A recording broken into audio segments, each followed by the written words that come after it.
Hello students, my name is Geetanjali Andheria. Welcome to step up academy. किसी आपने प्रलय प्रलय तो आपने नहीं देखा होगा, लेकिन ऐसा भयानक जल प्रलय या फिर ऐसा भयानक कहीं जल प्लावन आपने देखा हो कि जिसको देखकर आंखें चकाचौंध होकर रह गई हों, आंखों के सामने जैसे डर सा भी छा गया हो। बहुत ज़्यादा पानी, बहुत ज़्यादा बारिश, बाढ़ की स्थिति देखा है ना आपने? कहीं ना कहीं तो ये दृश्य देखा होगा, सुना होगा, क्योंकि जल प्लावन का जो दृश्य होता है बहुत ही भयानक होता है, बहुत ही भयंकर होता है। कई लोगों की जान चली जाती है, कई अपनी जान बचाते हुए भागते हैं। लोग घरों के ऊपर खड़े होते हैं, तो कई लोगों के साथ के पास मदद तक आती है और कई लोगों के पास मदद पहुंच भी नहीं पाती है। बहुत भयानक होता है जल प्लावन का दृश्य। ऐसा लगता है कि वाकई ये जल प्लावन नहीं बल्कि जल प्रलय आ चुका है। नाम पहचाना हुआ लगा? क्यों नहीं लगेगा पहचाना हुआ? आपकी किताब है भाई, 9th में कृतिका पाठ 1 इस जल प्रलय में। अब आप पहचाने ना कि जल प्रलय कुछ कुछ पहचाना नाम लग रहा है, क्योंकि किताब जब आती है तो किताब को हम देखते हैं। ओवरव्यू तो मैं आपको करवाई चुकी थी कि हम क्या क्या पढ़ने वाले हैं, तो आपको जल्दी दिमाग में आ गया मैम ये नाम तो सुना हुआ लग रहा है। बिल्कुल सुना हुआ लग रहा था इस जल प्रलय में। और ये जल प्रलय किसी को देखने ना आए कभी भी। बहुत भयानक होता है। क्या क्या भयावहता आ सकती है, कितना भयानक हो सकता है, कितनी लोगों को तकलीफ़ें होती हैं, क्या क्या लोग पहले से इंतजाम करके रखते हैं, किस तरह का दृश्य होता है, तो ये सब कुछ इस जल प्रलय पाठ में आप पढ़ेंगे। सब कुछ आपके सामने ऐसा नजर आएगा कि बिल्कुल आप सामने से देख रहे हैं, क्योंकि पाठ को यदि हम इस तरीके से पढ़ते हैं कि उसमें हम डूब जाएं, एकदम उसको महसूस करने लगें, तो यकीन मानिए पाठ बहुत अच्छे से समझ में आ जाता है। आप कभी नहीं भूलते। 9th पास कर जाओगे, 10th में पहुंच जाओगे, 11th में, 12th में, लेकिन दिमाग में रह जाएगा कि हाँ ये वाला पाठ हमने पढ़ा था, कुछ कुछ ऐसी बातें थी। एग्जैक्ट याद नहीं होगा लेकिन पाठ नहीं भूलोगे। तो पाठ को ऐसे ही समझना है, क्योंकि ऐसे समझने के बाद पाठ को करना, पढ़ना, समझना, लिखना सब आसान हो जाता है। कैसे भी प्रश्न आ जाए उसमें, आपसे वस्तुनिष्ठ प्रश्न आ जाए उसमें, आपको लघु उत्तरीय, दीर्घ उत्तरीय, किसी भी तरीके के प्रश्न, यदि पाठ पूरा पढ़ा है तो समझना बहुत आसान हो जाता है, लिखना भी आसान हो जाता है। पढ़ते हैं लेखक क्या लिख रहे हैं, क्या कह रहे हैं। मेरा गांव ऐसे इलाके में है जहां हर साल पश्चिम, पूर्व और दक्षिण की, अब नदियों की बात की गई, उस तरफ की कोसी, पनार, महानंदा और गंगा की बाढ़ से पीड़ित प्राणियों के समूह आकर पनाह लेते हैं। सावन भादों में ट्रेन की खिड़कियों से विशाल और सपाट परती पर गाय, बैल, भैंस, बकरों के हजारों झुंड मुंड देखकर ही लोग बाढ़ की विभीषिका का अंदाजा लगाते हैं। तो क्या बता रहे हैं ये कि मैं उस इलाके में रहता हूँ जहाँ पर पूरब, पश्चिम और दक्षिण से जो कोसी, पनार, महानंदा और गंगा की बाढ़ से पीड़ित लोगों के समूह आकर पनाह लेते हैं, यहाँ पर रुकते हैं और उन लोगों ने जो दृश्य देखा है वो इन लोगों को बताते भी हैं। सावन भादों में ट्रेन की खिड़कियों से, जब वो सावन भादों में ट्रेन का सफ़र करते हैं और लेके कह रहे हैं कि वहाँ से अब निकलते हैं, तो वो देखते हैं कि विशाल और सपाट धरती पर, परती मतलब ऐसे क्षेत्र जहाँ पर उस ऊपरी क्षेत्र हो, बाढ़ से दूर हो, कि जहाँ पर खेती भी ना उतनी की जाती, तो ऐसे क्षेत्रों पर गाय, बैल, भैंस, बकरों के झुंड देखकर ये समझ में आता है कि जो बाढ़ का दृश्य है वो कितना भयानक होता होगा। पर्ती क्षेत्र में जन्म लेने के कारण अपने गांव के अधिकांश लोगों की तरह मैं भी तैरना नहीं जानता था, क्योंकि वहाँ पर कोई ऐसा नदी का प्रभाव नहीं था, कोई ऐसी नदी नहीं थी जहाँ तैरना आवश्यक हो। पर्ती क्षेत्र जहाँ पर ज़्यादातर खेती भी उतनी अच्छे से नहीं होती है, प्लेन क्षेत्र है, तो वहाँ पर रहने वाले लेखक है जो कि ज़्यादा इनको तैरना भी नहीं आता, ज़रूरत भी नहीं पड़ी। किंतु 10 वर्ष की उम्र से पिछले साल तक बॉय स्काउट, स्वयंसेवक, राजनीतिक कार्यकर्ता तथा रिलीफ वर्कर की हैसियत से बाढ़ पीड़ित क्षेत्रों में मैं काम करता आता हूँ। मुझे तैरना नहीं आता, लेकिन फिर भी इन कार्यों में मैं रहता हूँ, तो मुझे उस तरफ जाना होता है। और लिखने की बात, हाई स्कूल में बाढ़ पर लेख लिखकर प्रथम पुरस्कार पाने से लेकर धर्म युग में कथा दशक के अंतर्गत बाढ़ की पुरानी कहानी को नए पाठ के साथ प्रस्तुत कर चुका हूँ। मतलब बाढ़ के ऊपर से यदि कोई लेख लिखा गया तो लेखक कह रहा है मैं वो भी लिख चुका हूँ। यदि उसके अंतर्गत कोई पुरानी कहानी याद रही हो तो उसको भी मैंने लिखा है। मैं तैरना नहीं जानता, लेकिन बाढ़ से पीड़ित लोगों को मैं देख चुका हूँ, उस पर मैं निबंध लिख चुका हूँ, लेख लिख चुका हूँ। जय गंगा 1947, डायन कोसी 1948, हड्डियों का पुल 1948 आदि छुटपुट रिपोर्टाज के अलावा मेरे कई उपन्यासों में बाढ़ की विनाश लीलाओं के अनेक चित्र अंकित हैं। मुझे तैरना नहीं आता, लेकिन बाढ़ के भयानक रूप को देखा है, लोगों को देखा है, तो बाढ़ से संबंधित रचनाएं, लेख, ये सब कुछ मैंने लिखे हैं 47-48 में। किंतु गांव में रहते हुए बाढ़ से घिरने, बहने, बसने और भोगने का अनुभव कभी नहीं हुआ। वो कह रहे बाढ़ के बारे में जानते हैं, लोगों को देखा है, लेकिन पर्सनल मैंने कोई अनुभव नहीं किया कि मेरे गांव में बाढ़ आई हो, लोग बहे हों, धसे हों, ऐसा कुछ भी अनुभव नहीं हुआ। वह तो पटना शहर में सन 1967 में 1967 में ही हुआ, जब 18 घंटे की अविराम वृष्टि, अविराम का अर्थ होता है बिना रुके, बिना थमे, वृष्टि अर्थात बारिश के कारण पुनपुन का पानी, पुनपुन जो क्षेत्र था, पुनपुन का पानी राजेंद्र नगर, कंकड़बाग और अन्य निचले हिस्से में घुस गया। जो शहर का निचला हिस्सा होता है वहां पर पानी जल्दी प्रवेश करता है। तो अब वो कह रहे हैं कि मैंने ये सब पहले तो कभी अनुभव नहीं किया, पहले तो कभी इसका अंदाजा नहीं लगा कि बाढ़ कैसी होती है, ना मेरे कभी गांव में बाढ़ आई, लेकिन 18 वर्ष की उम्र में वो कह रहे हैं कि 18 तो घंटे की बारिश हुई थी। 1967 की ये बात बता रहे हैं कि 18 घंटे की जो बारिश हुई, और उस बारिश में लगातार जो नीचे वाला हिस्सा था उस शहर का, वो क्या होने लगा, वहां पर पानी भरने लगा। अर्थात बाढ़ को मैंने भोगा है, ऐसा मैं कह सकता हूँ कि बाढ़ मैंने देखी है, शहरी आदमी की हैसियत से देखी है, गाँव में नहीं देखी, शहर में आने के बाद देखी है। इसलिए इस बार जब बाढ़ का पानी प्रवेश करने लगा, पटना का पश्चिमी इलाका छाती भर पानी, मतलब यहाँ तक डूब गया, तो घर में ईंधन, आलू, मोमबत्ती, दिया सलाई, पीने का पानी और कंपोज की गोलियां जमा करके लोग बैठ गए और प्रतीक्षा करने लगे। मतलब जब बाढ़ के हालात होने के आसार दिखते हैं तो लोग अपने घर में कुछ ऐसा ईंधन रख लेते, कुछ ऐसी सब्जियां जो जल्दी खराब ना हो, लंबे समय तक चल पाएँ, तो जैसे आलू हुए, मोमबत्तियां रख लेते हैं, लाइट जाती, दिया सलाई, माचिस रख लेते हैं, पीने का पानी भी एकत्र कर लेते हैं, कंपोज की गोलियां भी जमा कर बैठ जाते हैं, है ना, अपनी सबको देखभाल कर, और फिर प्रतीक्षा करने लगते कि ऐसे हालत बने तो ये उपयोग में आएंगे। सुबह सुना राजभवन और मुख्यमंत्री निवास प्लावित हो गया। प्लावित मतलब जल प्लावित हो गया, पानी पानी।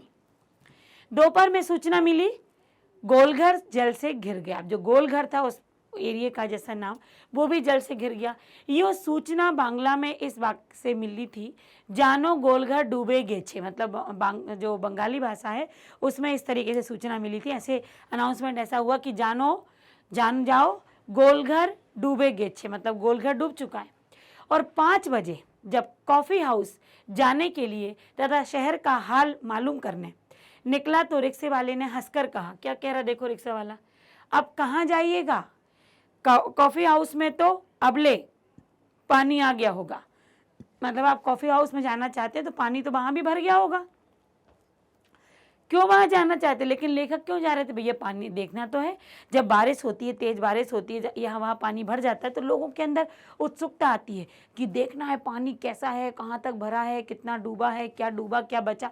तो इनका भी, जो लेखक है, इनकी भी देखने की इच्छा जागृत हुई कि हम भी देखें कि पानी कैसा भरा, कितना भरा, चलो पानी कैसे घुस गया वही देखना है। कहकर हम रिक्शा पर बैठ गए कि तुमने कहा ना कॉफी हाउस में पानी घुस गया, तो वही देखना है कैसे घुसा है। बैठ गए। साथ में नई कविता एक विशेषज्ञ विख्याता आचार्य कवि मित्र थे, उनके जो अच्छे प्रसिद्ध विख्याता थे वो मित्र थे, जो मेरी अनवरत अनगढ़ गद्यमय स्वगोक्ति से कभी बोर नहीं होते थे। मतलब मैं उनको कुछ भी सुना दूं अपना लिखा हुआ, वो कभी बोर नहीं होते थे। धन्य है, मतलब वो धन्य है कि वो सुन लेते थे। Motor, scooter, tractor, motorcycle, truck, टमटम, साइकिल, रिक्शा और पैदल लोग ये पानी देखने जा रहे थे। मैंने कहा ना, लोगों के अंदर उत्सुकता होती है, अच्छा वहाँ पानी भर गया, वहाँ एरिया डूब गया, वहाँ इतना पानी आ गया, चलो देखने चलते हैं। रिक्शे से जाएंगे, गाड़ी से जाएंगे, टमटम से जाएंगे, मोटर से जाएंगे, ट्रैक्टर से जाएंगे, किसी से भी जाएंगे, पर लोग मोटर अपनी गाड़ियों से भी पहुँच कर देख रहे थे। लोग पानी देखकर लौट रहे हैं, देखने वाले की आंखों में, अब जब लेखक जा रहे थे लोग वापस आ रहे थे, देखने वालों की आंखों में और जुबान पर आंखें बिल्कुल, और ये क्या पानी, कितना पानी, ऐसे करके तो आंखें और जुबान पर एक ही जिज्ञासा थी, क्या पानी कहाँ तक आ गया है। जो जा रहे थे वो तो यही सोच ही रहे थे। देखकर लौटते हुए लोगों की बातचीत कुछ ऐसी थी, फ्रेजर रोड पर आ गया, पार कर गया, ऐसे करके बातें हो रही थी। श्री कृष्णापुरी, पाटलिपुत्र कॉलोनी और बोरिंग रोड, इंडस्ट्रियल एरिया का कहीं पता नहीं। अब भुट्टाचार्जी रोड पर पानी आ गया होगा, छाती भर पानी है। बीमेंस कॉलेज के पास डुबाव पानी है, मतलब डूबने वाला पानी है।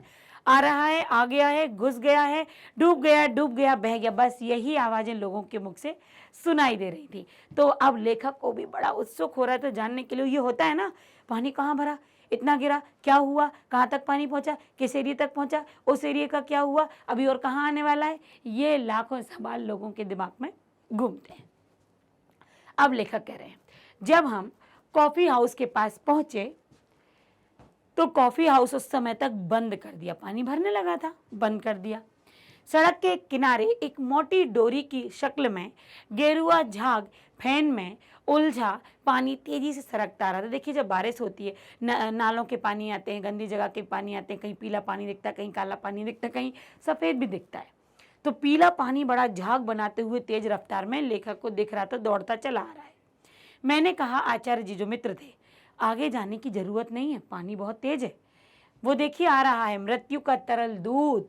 इसको कहने का क्या तात्पर्य? देखिए, जल, अग्नि, ये क्या है? ये मृत्यु का कहते हैं जीता जागता रूप है। इनका कोई भरोसा नहीं। बाढ़, पानी, देखिए आप लोगों ने कई बार बारिश के मौसम में ये घटनाएं सुनी हैं कि शांत जल था, बिल्कुल शांत नदी का जल था, लोग नहा रहे थे, अचानक से बाढ़ आ गई, अचानक से नदी का प्रवाह तेज हो गया और लोग बह गए। तो कहते हैं कि जल का कोई भरोसा नहीं, कब क्या हो जाए। आग का कोई भरोसा नहीं, कब तेज पकड़ जाए। तो यहाँ पर आग नहीं, पर मृत्यु का तरल मतलब लिक्विड, दूत मतलब बिल्कुल वहां से संदेशा लेकर आने वाला, कि ऐसा लग रहा है कि मृत्यु का तरल दूत चला आ रहा है। आतंक के मारे मेरे दोनों हाथ बरबस जुड़ गए ऐसे, और सभय प्रणाम निवेदन से मेरे मुंह से कुछ अस्फुट शब्द निकले। हाँ, मैं बहुत कायर और डरपोक हूँ। मतलब एकदम से हाथ जोड़ के भगवान की तरफ इशारा हुआ तो लगा मैं बहुत कायर, मैं बहुत डरपोक हूँ, क्योंकि अचानक से ऐसा माहौल देखकर मेरे दोनों हाथ जुड़ गए। रिक्शा वाला बहादुर है, कहता है चलिए ना थोड़ा और आगे चलते हैं। भीड़ का एक आदमी बोला, ए रिक्शा, करंट बहुत तेज है, क्योंकि देखिए बारिश आई तो पानी ऊपर की तरफ बढ़ता जा रहा है, लाइट, बिजली के खंभे लगे हुए भी हैं, तो उन्होंने कहा कि करंट बहुत तेज है, आगे मत जाओ। मैंने रिक्शे वाले से अनुनय भरे स्वर में कहा, मतलब बड़े ही विनय के साथ आवाज में बोले, लौटा ले भैया, आगे बढ़ने की जरूरत नहीं, अभी तो लेखक को ही जाना था। अब जो दृश्य देखा कि पानी कैसे झाग की तरह मृत्यु का दूध बन के चला आ रहा है, और लोग भी कह रहे हैं करंट बहुत तेज है, भाई लौटा ले, अब नहीं जाना मुझे आगे, और अब नहीं देखना वो दृश्य। रिक्शा मोड़कर हम अप्सरा सिनेमा हॉल, सिनेमा शो बंद मतलब जो था, के बगल से गांधी मैदान की ओर चले। ये पूरा एरिया दिखा रहा है उस क्षेत्र का। पैलेस होटल और इंडियन एयरलाइंस दफ्तर के सामने भी पानी भर गया था। पानी की तेज धारा पर लाल हरे नियन विज्ञापनों की परछाइयां सैकड़ों रंगीन सांपों की सृष्टि कर रही थी। मतलब ये सब कुछ उन्होंने वहां का दृश्य देखकर बताया। गांधी मैदान की रेलिंग के सहारे हजारों लोग खड़े थे। रेलिंग जो लगी हुई थी, पानी भर गया था तो रेलिंग के सहारे लोग वहां पर क्या थे, खड़े हुए थे। दशहरा के दिन रामलीला के राम के रथ की प्रतीक्षा में जितने लोग रहते हैं उससे कम नहीं थे। मतलब दशहरा के मैदान में लोग कितने इंतजार करते हैं राम के आने का, और जब वो रावण को जलाएंगे, रावण को तीर मारेंगे, तो जितनी भीड़ रहती थी, आज भी वो कह रहे उससे कम नहीं नजर आ रही थी, उतनी ही भीड़ थी। गांधी मैदान के आनंद उत्सव, सभा, सम्मेलन और खेलकूद की सारी स्मृतियों पर धीरे धीरे एक गहरे आवरण आच्छादित हो रहा था। मतलब जो भीड़ सम्मेलनों में होती थी, किसी कार्यक्रम में होती थी, वो तो अब छुपते जा रहे थे, और यहाँ तो बाढ़ का ही आसार, बाढ़ की भीड़ दिख रही थी। हरियाली पर सनई सनई, मतलब जो हरियाली थी वहां पर धीरे धीरे पानी फिरते देखने का अनुभव सर्वदा नया था। मतलब हरियाली पर, पेड़ों पर जो हरियाली छाई हुई थी, उस पर धीरे धीरे पानी चढ़ता जा रहा था। इसी बीच एक अधेड़, मुस्टंड और गंवार जोर जोर से बोल उठा। मतलब एक अधेड़, मतलब ना तो बहुत यंग और ना ही बुजुर्ग में आएगा। क्या बोल उठा, ई अब दानापुर डूब रहा था तो पटनिया बाबू लोग उलटकर देखने भी नहीं गए, अब बूझो। अब कुछ इस तरीके से बातें कर रहा था, कह रहे दानापुर डूब रहा है, पटनिया बाबू भी देखने नहीं गए। कुछ अपनी ही बातों में लगा था वो, अपनी ही पहेली बुझाने। मैंने अपने आचार्य कवि मित्र से कहा, पहचान लीजिए, यही वह आदमी है जिसकी खोज हर साप्ताहिक गोष्ठियों में होती रहती है कि ये आखिर क्या बोलता है। उसके वक्तव्य में दानापुर के बदले उत्तर बिहार अथवा कोई बाढ़ग्रस्त ग्रामीण क्षेत्र दीजिएगा। जब आप लिखो तो दानापुर नहीं, कोई क्षेत्र का नाम दीजिएगा, क्योंकि दानापुर कहाँ कैसा नहीं पता, पर जो क्षेत्र पानी में डूब रहा है उसका नाम दीजिएगा। ये व्यक्ति तो कुछ भी बोलता है। आगे देखिए, शाम के 7:30 बज चुके। आकाशवाणी के पटना केंद्र से स्थानीय समाचार प्रसारित हुआ। समय हो गया समाचार का। पान की दुकानों के सामने खड़े लोग चुपचाप उत्कर्ण मतलब अपने कानों को चढ़ाकर सुन रहे थे। पानी हमारे स्टूडियो की सीढ़ियों तक पहुंच चुका है और किसी भी क्षण स्टूडियो में प्रवेश कर सकता है। ऐसा समाचार आ रहा था कि अब हमारे स्टूडियो तक पानी आ गया है और पानी अंदर भी आ सकता है। समाचार दिल दहलाने वाला था। कलेजा धड़क उठा। मित्र के चेहरे पर भी, जो मित्र था आचार्य, उनके चेहरे पर भी आतंक की रेखाएं उभर गई। अब क्या होगा? किंतु हम तुरंत ही सहज हो गए, यानी चेहरे पर चेष्टा करके सहजता ले आए। पहले तो डर गए, फिर नॉर्मल हो गए धीरे धीरे, क्योंकि हमारे चारों ओर अभी कोई परेशान नजर नहीं आ रहा था, सब ठीक थे। पानी देखकर लौटते हुए लोग आम दिनों की तरह हंस बोल रहे थे, बल्कि आज तनिक अधिक उत्साहित भी थे। पानी देखा इतना सारा। हाँ, दुकानों पर थोड़ी हड़बड़ी जरूर थी आने जाने वालों की, लेकिन अभी तक सब कुछ ठीक था। नीचे के सामान ऊपर किए जा रहे, दुकानों में जो सामान नीचे थे उनको ऊपर रखा जा रहा था। रिक्शा, टमटम, ट्रक, टेम्पो पर लाद कर ले जाया जा रहा था। खरीद बिक्री टोटल बंद हो चुकी थी। अब कोई खरीदा बेचने का सामान नहीं था। पान वालों की बिक्री बढ़ गई थी, क्योंकि वहां पर समाचार सुन रहे थे लोग, इधर उधर का हाल जान रहे थे लोग। आसन्न संकट से कोई प्राणी आतंकित नहीं दिखाई दे रहा था। मतलब जो क्या संकट आने वाला है, इससे कोई प्राणी ऐसा भयभीत नहीं दिख रहा था। पान वाले के आदमकद आईने में उतने लोगों के बीच हमारी ही सूरतें मुहर्रमी नजर आ रही थी। मतलब कहीं ना कहीं हम ही उनको, अपने आप को हम डरा महसूस कर रहे थे। अब हम यहाँ थोड़ी देर भी ठहरेंगे तो वहाँ खड़े लोग किसी भी क्षण ठड़ा कर हम पर हंस सकते थे कि मतलब ये देखो डरे हुए हैं, जरा इन बुजदिलों का हुलिया देखो, मतलब जरा इन लोगों को देखो ये कितना डर चुके हैं। तो लोग हम पर हंसे। लेखक बोले इससे पहले यहाँ से निकल जाना ठीक है, क्योंकि यहाँ तो कोई भी लोग डरे हुए नहीं दिख रहे, क्योंकि वहाँ ऐसी ही बातें चारों ओर उछाली जा रही थी, एक बार डूब ही जाए। धनुष कोटि की तरह पटना लापता ना हो जाए कहीं, सब पाप धुल जाएगा। चलो गोल घर के मुंडे पर ताश की गड्डी लेकर बैठ। इन लोगों की बातें थी और लोग मजाक मस्ती में बैठकर उस पान के दुकान पर बैठे कई तरह की बातें कर रहे थे। बिस्कोमान बिल्डिंग की छत पर क्यों नहीं, ऐसा और लोग क्या कर रहे थे, मजाक कर रहे थे। भाई यह माकूल मौका है, इनकम टैक्स वालों को इसी मौके पर काले कार्रवाइयों के घर पर छापा मारना चाहिए। आसामी बामाल, मतलब जहां पर सब कुछ डूबने वाला हो वहां छापा पड़ जाए तो अपना बचाने के लिए वो जो बाहर निकालेंगे वो बिल्कुल सामने आ जाएगा। राजेंद्र नगर चौराहे पर मैगजीन कॉर्नर की आखिरी सीढ़ियों पर पत्रिकाएं पूर्ववत बिछी हुई थी, वो जैसे तैसी थी, वो कोई दुकान बंद नहीं हुई। सोचा एक सप्ताह की खुराक एक साथ ले लूं। मतलब जो लेखक होते हैं उनको पढ़ने की बड़ी चाह होती है। क्या करूं, ले लूं हेडली चेज या फिर एक ही सप्ताह में फ्रेंच जर्मन सिखादानी वाली किताबें, कौन सी किताबें खरीदी जाए, ये लेखक सोच रहे थे। योग सिखाने वाली कोई सचित्र किताब। मुझे इस तरह किताबों को उलटते पलटते देखकर दुकान का नौजवान मालिक कृष्णा पता ही नहीं क्यों मुस्कुराने लगा। वो किताबें देख रहे थे और जो मालिक था वो मुस्कुराए जा रहा था। किताबों को छोड़ कई हिंदी, बांग्ला और अंग्रेजी से पत्रिकाएं लेकर लौटा। मित्र से विदा लेते हुए अपने मित्र से कहा, भाई चलता हूँ, पता नहीं कल हम कितने पानी में होंगे, पानी कितना बढ़ जाए, हम कहाँ मिले मालूम नहीं। बहरहाल जो कम पानी में रहेगा वह ज़्यादा पानी में फंसे मित्र की सुधि लेगा। मतलब उन्होंने कहा एक काम करते हैं, जिस एरिया में पानी बढ़ जाएगा और दूसरे मित्र के एरिया में कम रहेगा तो भैया वो मित्र उसकी थोड़ी खोज खबर कर लेगा कि आखिर उसका हालचाल क्या है। ये दोनों मित्रों में बात हो गई कि जिसका एरिया डूबेगा दूसरा मित्र उसकी खबर ले लेगा। तो यहाँ तक तो बात हो चुकी। यहाँ तक उन्होंने एक दूसरे की अपनी तरकीब निकाल ली कि भैया एक दूसरे की खबर लेते रहना, नहीं तो पानी में हम स्वाहा हो जाएं, कहीं बह जाएं। तो ये पानी का नज़ारा था। अभी लेखक के घर के आसपास उनकी कॉलोनी में पानी नहीं आया था, पर अगले वीडियो में आ जाएगा। ठीक, तो उनके पानी आने का हम इंतजार करते हैं कि लेखक क्या करेगा। दूसरों के मजे ले लिए, डर गए, तो अगले वीडियो में बाढ़ बढ़ेगी, लेखक के एरिया तक पानी आ जाएगा। कितना पानी आता है इसके लिए हम इंतजार करते हैं, क्यों ना लेखक के हम भी मजे ले लें। तो इंतजार बनाए रखिएगा और अगले वीडियो में हम फटाफट मिलेंगे। आज के लिए बस इतना ही। Thank you so much.